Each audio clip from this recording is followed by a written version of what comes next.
Hello, and welcome to the Argyle AI Decision Maker Summit. My name is Brittany Sullivan with Argyle, and it's great to have everyone joining us today.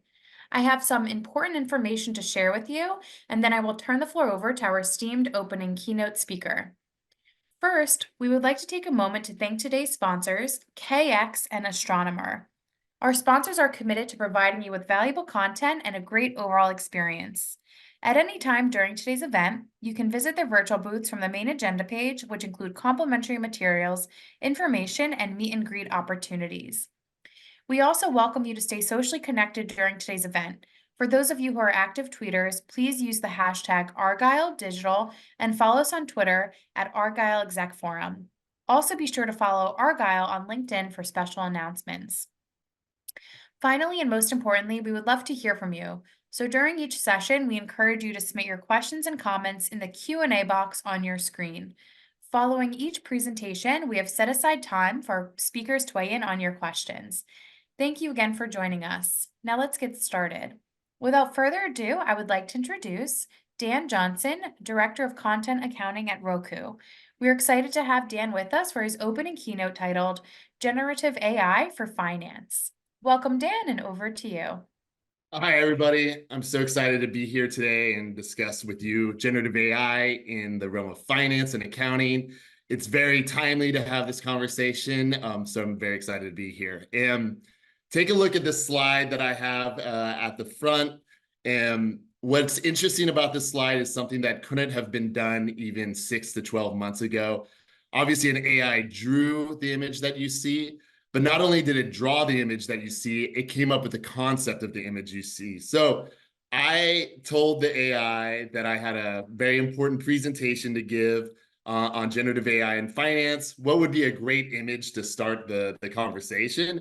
And the AI came up with this image. You can kind of see the robot in the center with a lot of financial data kind of surrounding the robot. These are all concepts that the AI came up with. Now, it's kind of clunky, maybe it's a little bit too busy, but it's going to get better from here. It's going to iterate from here, and day by day, it's going to be better and better and better. So the real point of this entire presentation is let's get in front of this. Let's learn as much as we can about the technology because it's going to impact all of our careers, especially in finance and accounting. And this is a quote from Andrew Ng. He is the co-founder and head of Google Brain and a professor at Stanford. And he says, AI is the new electricity. It has the potential to transform every industry and to create huge economic value. And if you think about how electricity upended all of the economy, for example, transportation, manufacturing, agriculture, healthcare, every part of our lives is impacted by electricity. In 20 years, every part of our lives may be impacted by AI. If you think about, again, electricity, if the lights go off and you don't have electricity, you're kind of useless. You're kind of fumbling to figure out how to get your work done. The same is going to happen with AI. So really get in front of it, learn the technology, jump into that pool, and especially in the realm of finance and accounting. So who am I?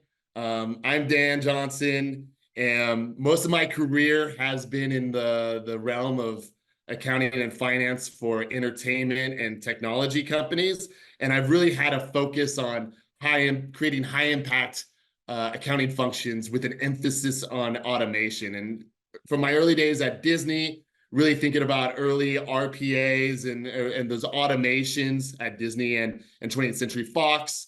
At Netflix, they were focused on machine learning and really leading the edge of technology on machine learning. And now here at Roku, really thinking about the next paradigm of AI and thinking about the paradigm of generative AI and how to use it both tactically and in the future.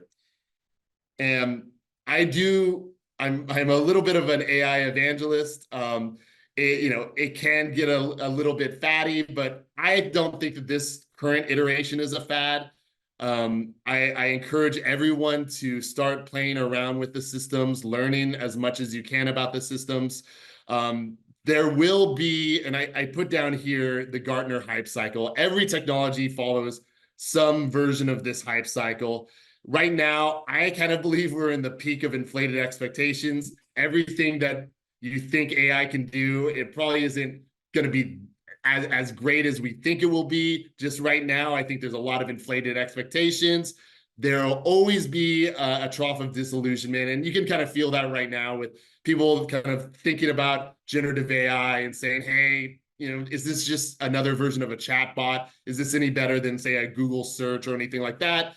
I believe that trough of disillusionment will be very quick, and I'm going to use that time to keep on iterating, keep on learning, and get to that plateau of productivity, and have my team understand how to leverage these systems better than any other team in the industry. And here's kind of the example. McKinsey believes that generative AI will add $4.4 trillion in the global economy. It's going to be a massive change in our economy, in our society. So what is generative AI? And you might hear the terms generative AI, Gen AI, LLM, large language models.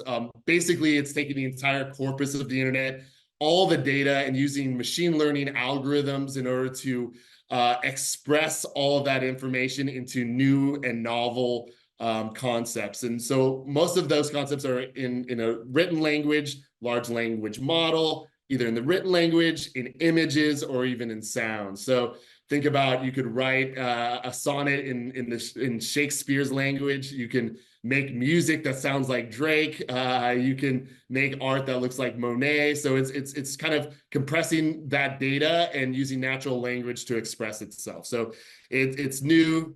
Never have we seen something like this before. How do we use it? There will be, some anxiety, I think, across the industry and also across working groups. I don't believe AI will take your job, and this is also Richard Baldwin, from an economist at the Geneva Graduate Institute of Switzerland. AI won't take your job. It's someone using AI that will take your job. So thinking about how you could leverage AI in your day-to-day work. Think about, for example, Excel. When Excel came out at first, people using Excel probably got 2 times productivity on what they did before. And they were able to do basic additions, subtractions, multiplications, and that really sped up the accounting and finance processes from what was before. However, there were people who actually used macros and were able to develop really powerful tools inside Excel, and they actually achieved 10 times, 20 times productivity. And that's going to be the same with AI. There's going to be certain people that use it for the base models and get a certain amount of productivity out of it. But then there's going to be people who really leverage it and get 20, 30 times results out of it. So I challenge everyone here and myself to really leverage it at the full capacity. But there's always going to be a role of a human. A human is always going to be in the center of the process. And here's 2 thought leaders on it, Andrea Ng again, and Fei Li, who's also a leader in the machine learning realm. And she says the true potential of AI lies not with replacing humans, but augmenting human capabilities. And it's that augmentation that I'm really focused on, an augmentation of giving us that leverage and adding the capacity to our teams and giving us more productivity. And where do we find some of those productivities in the short term, in the medium term? And it's really giving us, an AI can be a virtual assistant, managing our day-to-day lives, managing our calendars. It can give us right now faster competency. For example, I'm really good at very specific versions of accounting, and it's ASC 920, 926 that's related to content, but I'm not good at revenue recognition. So can I get up to a base level of competency with the augmentation of AI so I can be a mid-level accountant on the parts of accounting that I'm not great at? And then the obvious automation of data entry tasks. So the goal is, and what I would like to have my team do would be become reviewers of the work and not the preparers of the work. Think about AI as a first or second year accountant, first or second year financial analyst, a first or second year employee. They have all of the information in the world, but they just need very succinct uh, commands, concise commands in order to provide you the information you need. They can do a lot of data, but they need a lot of review. And so our staff and us can become more reviewers of data and not the preparers of data. And we can then focus our time on the high level strategic thought and analysis. And I think that's what we all want to do. We all want to move up in our careers, move up in our companies, be that more strategic voice, and get out of the day-to-day kind of machinations of accounting and finance. And that's what we're focused on with AI, how to do. And now I will go through very specific tactical examples of how to use the systems right now. But I just want to have a few caveats here. And AI is not yet intelligent. It doesn't really have true intelligence just yet. So don't overestimate it. I'm very sometimes I do this next one, which is basically when the Maslow comment of when the only tool you have is a hammer, everything looks like a nail. Right now I'm trying to force AI into problems that don't necessarily need AI. So always think about what's the problem, what's the true thing that you want to solve, and maybe AI isn't appropriate for every problem, but just kind of think about, would AI help with this specific problem, but just don't force it into every single problem. Invest but my goal is to invest in experimentation, play around with the systems. The more you play around and swim in that pool, the more your mind opens up and thinks about new problems and problem sets that can be solved. Even last week, I've been working with this for a year now, and even last week, I feel like I opened up a new paradigm of how to use the technology that I'm really excited about. So all of that just kind of you learn more and more as you play around with it. The last caveat is, the information you have and your company has is confidential. It's sensitive. So make sure you work with your legal team before feeding a lot of information into some of these generative AI solutions.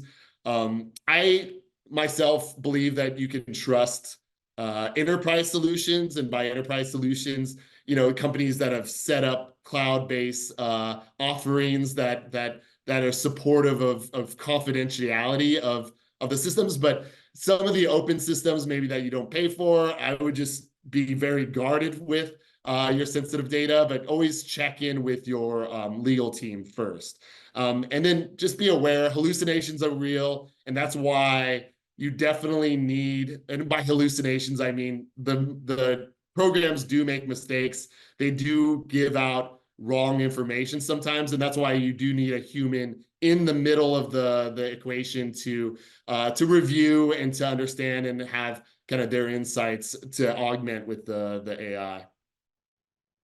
So I did want to kind of give everyone a few ideas of how I'm using generative AI on a day-to-day basis, and maybe everyone, if you're in accounting and finance, some of these can ring true. And if you're not in accounting and finance, maybe it'll kind of spur an idea in your head of different ways to use it. But I definitely wanted to give more practical guidance on some of the things that we're doing day to day. And the main thing that I do on a daily basis, more or less, is I think all accountants and finance people, we write a lot of memos. We write a lot of memos, and AI can help with writing memos really good. And I think about it as the blank page problem. Just writing out my thoughts for the first draft takes a good amount of time. I would say, it might not take a couple hours, but just thinking about how to write out the memo does take a good amount of time. So what I like to do is in the AI to do a draft of the memo, and especially if I can prompt it correctly, I can get a really good verse draft. And again, like I said before, it's like a first draft that was written by a first-year accountant or a first-year financial analyst. So it's good, but it's not fantastic. It needs a lot of adjustments. I need to kind of go and re-edit here or there, but it just relieves that blank page problem. I can really focus my time on the nuances and the specifics of the memo that really makes sense. And there's really a structure already there for the memo itself. And it does pull from relevant guidance where necessary if you prompt it correctly. And you can also if you have you're gnawing on a few different options for a treatment, it can give you kind of the suggestions of different approaches. So that's mainly what I use the technology for. Contract review and classifications. Something that we're really trying to build out right now is feeding a massive amount of contracts into the generative AI and coming up with treatments for each of those contracts. So if you think about, especially in the realm of accounting, or you have leases and rev rec, and those all have steps for revenue recognitions or steps for like how to treat a lease. Does it have embedded derivatives? There's nuances inside the contracts. Can there be commitments that or conditions precedents inside that contract that you need to be aware of? What are the different performance obligations for revenue recognition?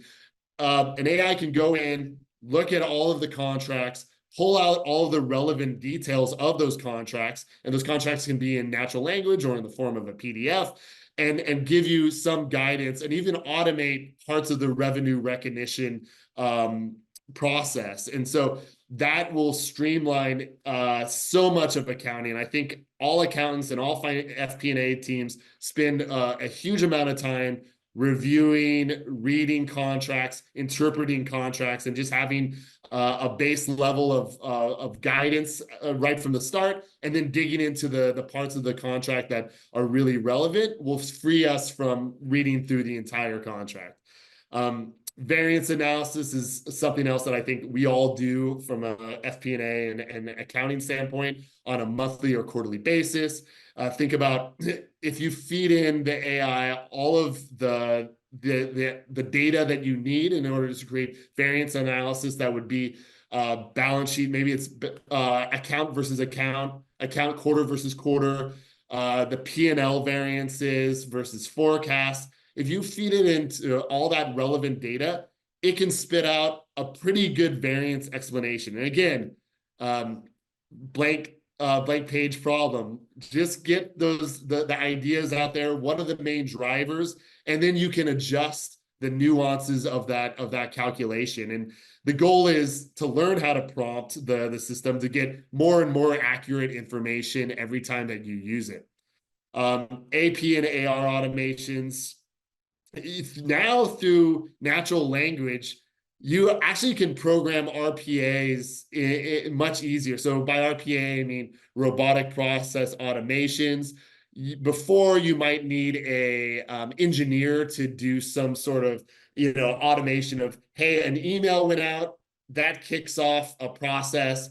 Now you could write without code, with just natural language. Hey, build me an automation where if I receive an email, that email then gets pulled and put into this generative AI, understood, and then it pulls out the relevant data and places it into this Excel file for the next stage in the calculation. All of that can be done today, and we're working on processes of that. And even if you think about deeper into AP and the triple matching of invoices and POs, those things can be done right now in a much more easy method than what can be before. And actually, there's a lot of great third-party services that have solved this using AI. And so I should have said this before, but part of the solutions that you think about as you think about how to use AI is a lot of people have thought about these processes. There's a lot of great third parties out there that have built these processes and have already have solutions on it. And there's a lot of great AI AP companies out there that will completely think about how to automate this function. Drafting of the financial statements and notes. This is, again, blank page problem, but sometimes you might have a new transaction or a new course of business, and you want to figure out how to write the appropriate notes in the financial statements. AI does look at, say, the guidance, as well as you can feed it competitor financial statements if you want to make a specific interpretation on how to show that information in your financial notes, and it can help you write those notes, and not only write those notes, but double check the notes. If you can feed it the information you have, maybe it can pull in that information and double check it against the notes, make sure that it's consistent inside the financial notes that you're prepared to upload, and speed up that process as well. And then the holy grail is always the automated reconciliations. I think lots of companies have spent a lot of time to figure out how to automate these reconciliations. Generative AI will be able to pull in so much information, pull in so many sets of data sets, and with the machine learning algorithms, really create a really complex version of automated reconciliations that we haven't seen before. So we are in a new paradigm shift. These are some of the ideas that we're using right now that can be implemented right now with the base level of generative AI that we see. But it's going to get better and better over time. And right now we're, in phase 2 of these GPTs or LLMs. And 1 year from now, they're going to be progressively better and be able to do more and more things. And so those are some of the things that we're using right now. Going back, the main way to interact with the systems is this concept called prompt engineering. So a lot of the times when we feed data into generative AI, there's a lot of calculations being done by generative AI that is kind of a black box that you don't have a visibility into. But through prompt engineering, you can get better and better results. Prompt engineering is a skill set that I think is going to be very relevant in the future. It's going to be very relevant for you and your teams. How do you get the exact information you want from the generative AI? And it's about creating specific prompts. And if you think about a prompt is, if you think about, say, ChatGPT or in Bar, there's like the little area where you can ask your question. That is the prompt. And inside the prompts now, you can actually put in a lot of data. Oh, right now in ChatGPT, there's 300 pages of information you can put into a contextual prompt. I think Mistral, which is one in France, it's up to 500, 600 pages. So you can put a huge amount of contextual information into the prompt to get the specific information that you want back. But it's interesting, the more you look into how to engineer for prompts, what makes a good manager or a good communicator makes a good prompt engineer. So telling us, asking a request that's clear, concise, brief, contextually aware, those are skill sets, and learning how to write clear and concise prompts will make you much more productive than those who don't. So invest the time in learning little skill sets on prompt engineering.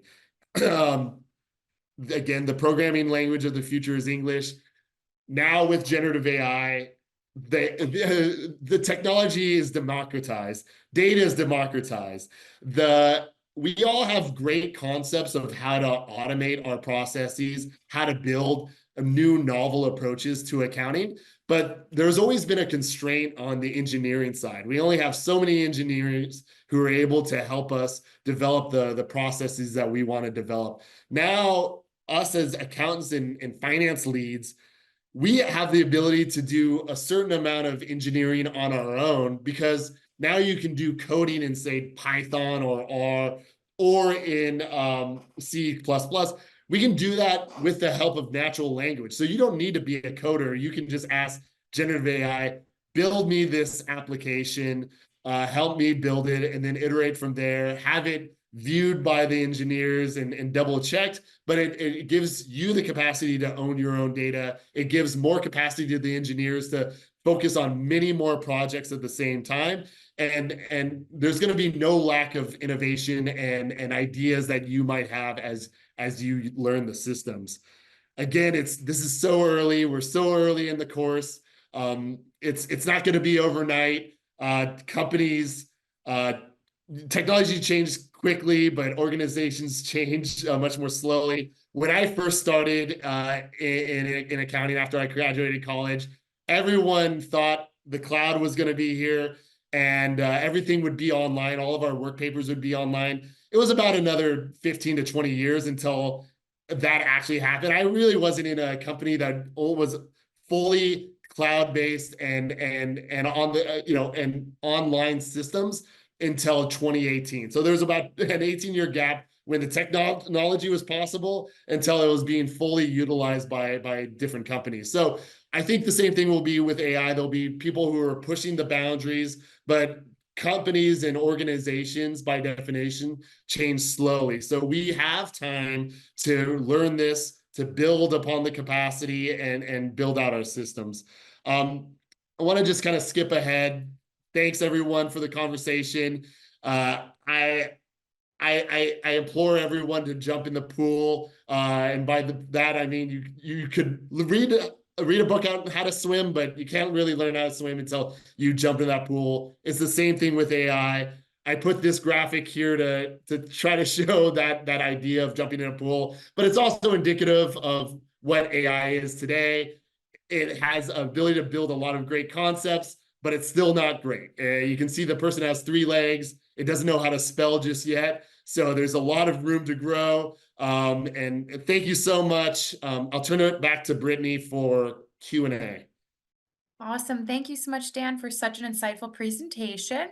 As a reminder, audience members can still enter their questions, but we'll go ahead and review a few that came through.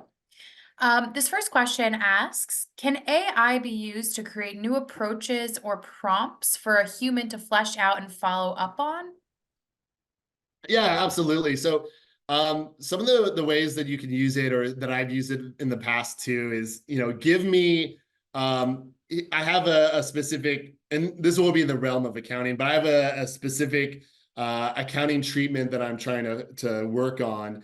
What are some of your suggestions, and what are the relevant guidance that I can look to in order to vet out if those approaches are correct? So not only would it kind of give you a suggestion, but it would also point you to the relevant guidance that you can go and read on your own to kind of do the next step. It also, there's this new idea also that they're building of what they call an agent. So an AI right now is giving information, but it doesn't take it to the next step. So there might be multiple steps inside a process in order to do a calculation. Now there's this idea called an AI agent where an AI sits on top of the generative AI and then gives it relevant commands at a sequence. Step 1, then step 2. If step 3 happens, then step 4. That would give you the relevant, tasking of a source. That agent can also prompt a human their input as well. So take a look at these 4 items. Which do you think is the most correct, or do some research on those 4 items? Perfect. Thank you. This next question, how do you convince people on the team about any concerns, bias, and liabilities with AI? Yeah, I do think it's important to be, as a leader, you have a vision, and it's an innovative vision, kind of moving forward in the technology, and building out that idea of what the technology can do for the team and inspiring the team.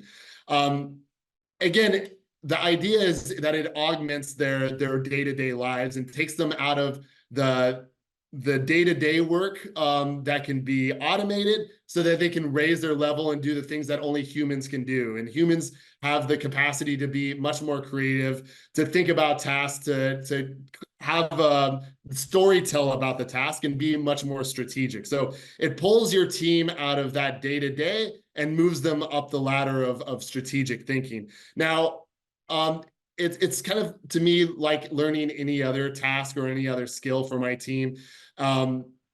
It's about showing them the value for them specifically and making them comfortable with the value that it brings. So even like if you think about Slack, implementing Slack or implementing Excel and training them to get up to speed on it, over time, you do show the value for your team, and that it's not a risk for their day-to-day, but it really adds for their own capacity so they can focus on things that I think are more important to them or more important to the company. Excellent. Well, thank you so much, Dan. That is all the time we have for questions, but we will be sure to follow up with you with all of the other great questions that did come through. So thank you again for such a wonderful presentation. I also want to thank everyone else for joining us today. This session, along with all of today's content, will be made available on demand following the event. Thank you again, Dan.